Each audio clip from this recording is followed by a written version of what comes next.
15ই মে স্যারের বার্থডে ছিল আর 14ই মে স্যারের ছিল রিং সেরেমনি।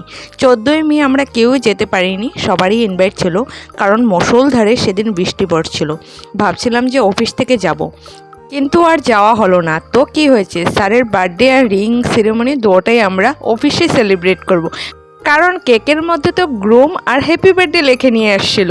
দেখলে তো আমরা কেমন শেয়ানা, দুইটা অনুষ্ঠানের মজা নিয়ে নিলাম, তাই না? বার্থডে আর রিং সেরেমনি হয়ে গেল। তো এখানে কেক কাটিং হওয়ার পর স্যার সঙ্গীতা স্যারকে খাইয়ে দিল, এখানে পুনমকেও খাইয়ে দিল। আমি যেহেতু ভিডিও করছিলাম, আমাকেও খাইয়ে দেয় আর আমি ভিডিওটা ধরে রাখি, কিন্তু ছবিটা উঠাতে পারিনি।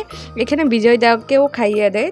তারপর আমরা সবাই মিলে খুব মজা করলাম, যেহেতু স্যারের সামনে বিয়ে, আরেকটা প্রিপারেশান নিতে হবে। রিং সেরেমনিতে যেতে পারিনি, তো কী হয়েছে, বিয়েতে অবশ্যই যাব।